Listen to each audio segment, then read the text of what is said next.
Two of the greatest reservoirs in the country are continuing to dry up inch by inch, putting millions of people in the western U.S. at risk of having less access to both water and electricity. The water levels in Lake Mead and Lake Powell are at their lowest points ever, and the UN warned on Tuesday that they are dangerously close to reaching dead pool status. When this occurs, the water levels are so low that it is impossible for water to flow downstream to power hydroelectric plants. The largest man-made body of water in the nation, Lake Mead, which is situated in Nevada and Arizona, has reached such low levels that it has essentially turned into a cemetery. So far, human remains, dried-out fish, and a sunken boat from World War II have been discovered from beneath the now shallow waters. Two opposing colors that separate the lake's walls and show where the water used to be split the lake in half. According to NASA's Earth Observatory, the lake should rise to a height of 1,220 feet when it is operating at full capacity. Lake Mead was 1,084 feet above mean sea level on this day in 2020. It is currently at 1040. According to NASA, this could be the greatest drought to hit the area in 12 millennia,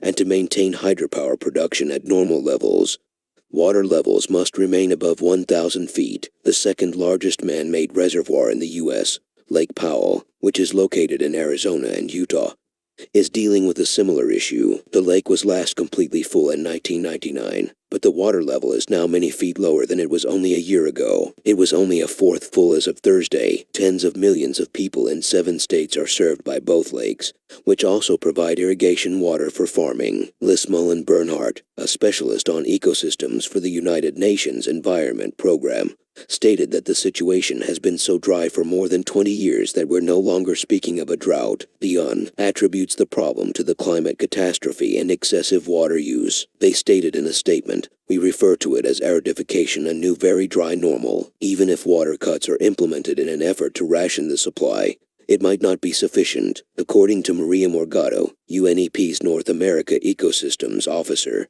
climate change is the core of the problem. In the long run, we need to address both the water demand and the underlying causes of climate change. According to the UN, the climate catastrophe is only making matters worse because more of the country is suffering from harsh conditions like more frequent, severe droughts, and excessive temperatures. The region around Lake Powell and Lake Mead is particularly at risk because to these dangerous conditions, according to Bernhardt. According to a drought report released earlier this year by the UN, 23 countries will be experiencing drought emergencies between 2020 and 2022, including the United States. As roughly 3/4 of the nation's renewable water resources are consumed each year, water stress is quite high in the country. This puts a strain on infrastructure and public health, but it also has an impact on finances. In 2020, wildfires and droughts cost California between $10 and $20 billion. Droughts account for just around 15% of all natural disasters, yet they are responsible for 60% of all deaths globally from extreme weather. Scientists estimate that more than 3/4 of the world's population will be affected in less than 30 years.